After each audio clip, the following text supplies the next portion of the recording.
What वृक्ष की जय। वट वृक्ष देव की जय।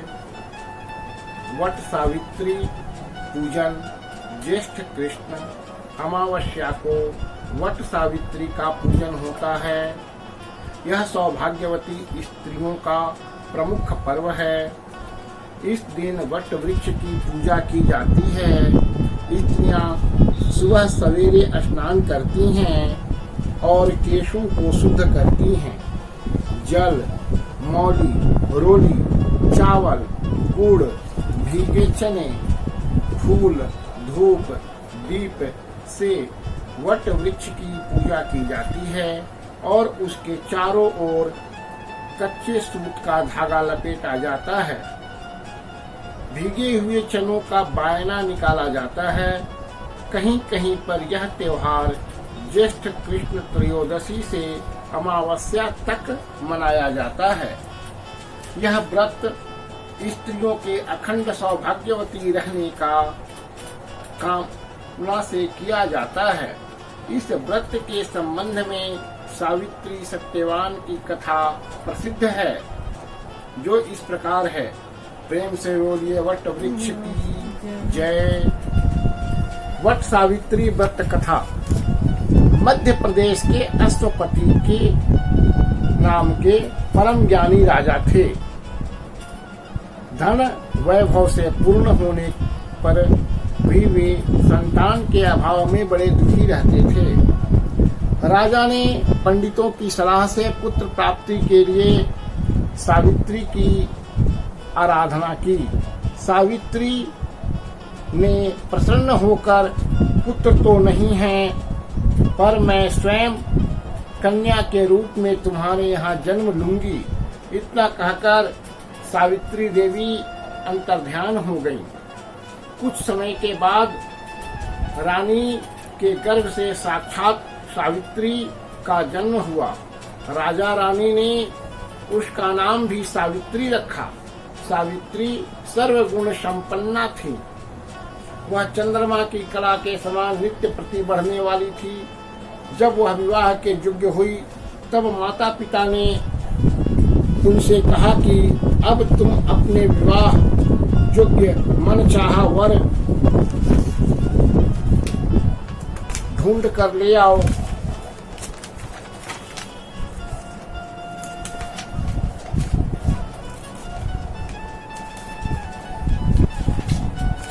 राजा ने उसे एक बूढ़े मंत्री के साथ वर खोजने के लिए भेज दिया। सावित्री यात्रा पर रवाना हो गई। इधर एक दिन अचानक नारद जी मद्रराज अश्वपति से भेंट करने के लिए आए। तभी सावित्री भी अपने लिए वर पसंद करके लौट आई। उसने आदर पूर्वक नारद जी को प्रणाम किया। नारद जी उसे विवाह योग्य देखकर अश्वपति से पूछा कि आपने इसके योग्य वर भी खोजा है या नहीं। राजा ने बताया कि मैं सावित्री को वर खोजने के लिए भेजा था। वह अभी लौट कर आई है और अब वही बताएगी कि उसने अपने पति रूप में किसे पसंद किया है। राजा की बात सुनकर के नारद जी ने सावित्री से पूछा कि तुमने किस वर के साथ विवाह करने का निश्चय किया है। सावित्री ने परम विनम्र होकर हाथ जोड़ करके प्रणाम करके निवेदन किया कि हे महाराज, राजा दुमत्यसेन का राज्य रुक्मी ने छीन लिया है और वे अंधे होकर रानी के साथ वन में रहते हैं। उनके एकमात्र पुत्र सत्यवान को ही मैंने अपना पति बनाने का निश्चय किया है। सावित्री के ऐसे कहने पर नारद जी ने राजा अश्वपति से कहा कि आपकी कन्या ने वर खोजने में निसंदेह भारी परिश्रम किया है। सत्यवान गुणवान और धर्मात्मा है। वह रूपवान और समस्त शास्त्रों का ज्ञाता भी है। वह अपने माता पिता के समान सदा सत्य बोलने वाला है। इसी कारण उसका नाम सत्यवान है। वह सभी सद्गुणों का भंडार है। वह सभी प्रकार के से सावित्री के योग्य है। वह सब बातों में सावित्री के साथ समता रखता है। इतना कुछ होते हुए भी उसमें एक भारी दोष है, जिसके सामने ये सभी गुण फीके पड़ जाते हैं। वह अल्प आयु है और 1 वर्ष की समाप्ति पर उसकी मृत्यु हो जाएगी। नारद जी के मुख से ऐसे वचन सुनकर के राजा अश्वपति का चेहरा उदास हो गया और उसके मधुर स्वप्न नष्ट हो गए। नारद के वचन कभी मिथ्या नहीं हो सकते। कभी ऐसा विचार कर उन्होंने सावित्री को बहुत समझाया कि ऐसा क्षीण आयु वाले व्यक्ति के साथ विवाह करना कल्याणकारक नहीं है, इसीलिए कोई अन्य वर पसंद कर लो। पिता की बात सुनकर के सावित्री ने कहा कि अब मैं शारीरिक संबंध के लिए तो कभी भी मन से किसी भी अन्य पति के खोजने का विचार नहीं कर सकती। कोई भी संकल्प पहले मन में आता है, फिर वाणी से कहा जाता है, कहने के पश्चात उसे करना ही होता है, चाहे वह शुभ हो या अशुभ। मैंने जिसे एक बार अपने पति के रूप में स्वीकार कर लिया है, वही मेरा पति होगा। अब मैं किसी दूसरे का वर्ण किस प्रकार कर सकती हूँ। राजा एक बार ही आज्ञा देता है, पंडित एक बार ही प्रतिज्ञा करता है और कन्यादान भी एक ही बार किया जाता है। जैसा भी है, अब वह मेरा पति है। मुझे उसके दीर्घायु या अल्पायु होने से कोई हर्ष विषाद नहीं है। अब मैं पुरुष की बात क्या, देवराज इंद्र को भी स्वीकार नहीं करूंगी। कोई शक्ति मुझे मेरे निश्चय से नहीं डिगा सकती। मैं पुनः दृढ़ता पूर्वक कहती हूँ कि सत्यवान ही मेरा पति होगा। सावित्री का ऐसा दृढ़ संकल्प सुनकर के नारद जी ने राजा अश्वपति को सम्मति दी कि तुम्हें सावित्री का विवाह सत्यवान के साथ ही कर देना चाहिए, यही उचित प्रतीत होता है। इस प्रकार राजा को समझा बुझाकर नारद जी अपने स्थान को चले गए। राजा अश्वपति ने भगवान के मंगलमय विधान में विश्वास करके विवाह की समस्त सामग्री इकट्ठी की और कन्या तथा बूढ़े मंत्री के साथ लेकर के द्वितसेन महाराजा की तपोभूमि में पहुंच गए। वहां पर राजा द्वितसेन अपनी रानी और राजकुमार सत्यवान के साथ रहते थे। अश्वपति के आने पर कारण पूछा तो उन्होंने बताया कि मेरी कन्या सावित्री ने आपके सुपुत्र सत्यवान के साथ विवाह करने का निश्चय किया है। मैं भी इससे सहमत होकर के विवाह की तमाम सामग्री लेकर आपकी सेवा में उपस्थित हुआ हूँ। राजा की बात सुनकर के दुष्टसेन उदास हो गए और उन्होंने कहा कि अब आप में और मुझ में कैसी समता। आप राज्यासीन राजा और मैं राज्य भ्रष्ट रंक। इस पर भी हम दोनों अंधे हैं, निर्धन हैं और वन में रहते हैं। आपकी कन्या के वन के भारी कष्टों को न जानकर ही ऐसा विचार कर लिया है। महाराज अश्वपति ने कहा कि सावित्री ने इस बात को भली प्रकार विचार कर लिया है। वह कहती है कि जहाँ मेरे सास ससुर और पतिदेव निवास करते हैं, वहीं मेरे लिए वैकुंठ है।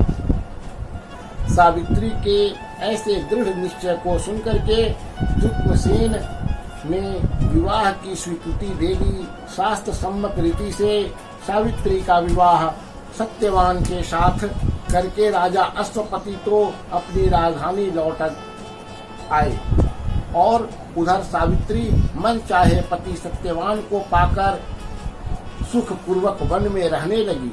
नारद जी के वचन हर समय सावित्री के कानों में गूंजते रहते थे। वह एक दिन गिन रही थी। उसने जब पति की मृत्यु का दिन निकट आया जाना 3 दिन पहले से ही उपवास आरंभ कर दिया। तीसरे दिन अपने पितरों का पूजन किया। वही दिन नारद जी ने सत्यवान के मृत्यु का बताया था। रोज की भांति उस दिन सत्यवान अपने समय पर कुल्हाड़ी लेकर, टोकरी लेकर लकड़ी काटने के लिए वन में जाने लगे तो सावित्री ने स्वयं भी उनके साथ चलने का आग्रह किया। सत्यवान ने माता पिता की सेवा के लिए वहीं ठहरने की सम्मति दी। तब सावित्री अपने सास ससुर से सत्यवान के साथ वन में जाने की आज्ञा ले आई और उनके साथ वन को चलने के लिए तैयार थे। सत्यवान ने वन में पहुंचकर फल फूल तोड़े और बाद में उन्होंने पुनः बाद में लकड़ी काटने के लिए एक वट वृक्ष पर चढ़ गए। वृक्ष के ऊपर सत्यवान के सिर में भारी पीड़ा होने लगी। वह वृक्ष से नीचे उतर आया और सावित्री की जंघा पर अपना सिर रखकर लेट गया। कुछ ही देर बाद सावित्री ने अपने दूतों के साथ यमराज को हाथ में पास लिए हुए देखा। पहले तो यमराज ने सावित्री को दैवी विधान कहकर सुनाया और फिर वे सत्यवान के अंगुष्ठ मात्र जीव को लेकर दक्षिण दिशा की ओर चल दिए। सावित्री भी यमराज के पीछे पीछे चलने लगी। जब बहुत दूर तक भी उसने यमराज का पीछा न छोड़ा तो उन्होंने उससे कहा, हे पतिव्रते, जिस सीमा तक मनुष्य दूसरे मनुष्य का साथ दे सकता है वहां तक तुमने अपने पति का साथ दे दिया। अब तुम घर लौट जाओ। सावित्री ने कहा, धर्मराज, जहां मेरे पति जा रहे हैं वहीं हमें भी जाना चाहिए। यही सनातन धर्म है। पतिव्रत के प्रभाव और आपकी कृपा से कोई भी मेरी गति नहीं रोक सकता। सावित्री ने कहा, हे धर्मराज, जहां मेरे पति जा रहे हैं वहीं मुझे भी जाना चाहिए। यही सनातन धर्म है। पतिव्रत के प्रभाव और आपकी कृपा से कोई भी मेरी गति को नहीं रोक सकता। सावित्री के ऐसे धर्म पूर्ण वचन सुनकर के यमराज ने प्रसन्न होकर उसे एक वर मांगने को कहा। सावित्री बोले कि मेरे सास ससुर वन में रहते हैं और अंधे हैं। मैं आपसे यही मांगती हूँ कि उन्हें दिखाई देने लगे। यमराज ने कहा, ऐसा ही हो, कहकर पुनः लौट जाने की सलाह दी। यमराज की बात सुनकर के सावित्री ने कहा, भगवान, जहाँ मेरे पति देव जाते हैं वहाँ उनसे पीछे जहाँ मेरे पति देव जाते हों वहाँ उनके पीछे पीछे चलना में मुझे कष्ट या परिश्रम नहीं है। पति परायण होना मेरा कर्तव्य है। आप धर्मराज हैं, परम सज्जन हैं। सत्य पुरुषों का समागम भी तो कुछ ही कम पुराणों का फल नहीं है।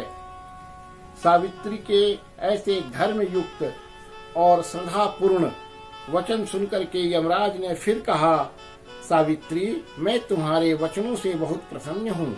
तुम मुझसे एक वरदान और मांग सकती हो। सावित्री ने कहा, राजा द्युम्नसेन का राज छिन गया है, उसे वे पुनः प्राप्त करें और धर्म में उनकी सदैव प्रीति बनी रहे। यही वरदान मुझे दीजिए। यमराज ने वरदान देकर पुनः उसको लौट जाने को कहा, किंतु वह न मानी और बराबर पीछा करती रही। उसकी ऐसी दृढ़ पति भक्ति को देख करके यमराज ने प्रसन्न होकर उसे तीसरा वरदान देने की इच्छा प्रकट की। तब सावित्री ने अपने पितृकुल की भलाई की दृष्टि में रखकर 100 भाई होने का वरदान मांगा। यमराज ने सहर्ष यह वरदान दे दिया। सावित्री से पुनः आगे बढ़कर लौट जाने का आग्रह किया, किंतु सावित्री अपने प्रण पर अड़िग रही। सावित्री की ऐसी निष्ठा और ऐसा दृढ़ संकल्प देख करके यमराज का हृदय पसीज गया। वे बड़ी कोमल वाणी में बोले कि हे सुवत्रे, हे सुव्रते, तुम ज्यों ज्यों उत्तम धर्म युक्त और गंभीर युक्तिपूर्ण वचन कहती हो, त्यों त्यों मेरी प्रीति तुम पर बढ़ती जाती है। अतः तुम सत्यवान के जीवन को छोड़कर और वरदान मुझसे ले लो और अपने घर लौट जाओ। पहले तीनों वरदानों को पाकर सावित्री ने अपने ससुर कुल और पितृकुल दोनों का कल्याण कर दिया। अब केवल अपनी ही भलाई का प्रश्न सम्मुख था। पितृपरायण नारी को अपने पति की आयु वृद्धि के अतिरिक्त और क्या फल की कामना हो सकती है। यही सोचकर सावित्री ने धर्मराज से कहा कि मुझे 100 और सुपुत्र होने का वरदान प्रदान करें। यमराज ने कहा तथास्तु। फिर कुछ सोचकर सत्यवान को पास से मुक्त कर दिया और कहा कि सत्यवान से तुम्हें निश्चय ही 100 पुत्र होंगे। सावित्री को मनवांछित वरदान देकर वट वृक्ष के नीचे आई। वट वृक्ष के नीचे सत्यवान का मृत शरीर पड़ा हुआ था। उसमें जीवन का संचार हो गया और वह उठकर बैठ गए। सावित्री ने सत्यवान से सारा वृतांत कह सुनाया और फिर वे दोनों खुशी खुशी आश्रम की ओर चले। सत्यवान के माता पिता को दृष्टि प्राप्त हो गई और वे अपने आज्ञाकारी पुत्र और सेवा परायण पुत्र वधु को न देखकर अत्यंत दुखी हो रहे थे। तभी सावित्री और सत्यवान वहां पर पहुंच गए। सारे देश में सावित्री के अनुपम पतिव्रत का समाचार फैल गया। प्रजाजनों में महाराजा दुष्टसेन को लेकर आदर पूर्वक राज सिंहासन पर बैठाया गया। सावित्री ने अश्वपति को भी 100 पुत्र प्राप्त हुए और सत्यवान ने भी 100 पुत्र प्राप्त करके दीर्घायु तक राज्य भोगा और अंत में वैकुंठ सिधारे। प्रत्येक सौभाग्यवती स्त्री को यह व्रत अवश्य करना चाहिए। प्रेम से बोलिए वट वृक्ष महाराज की जय।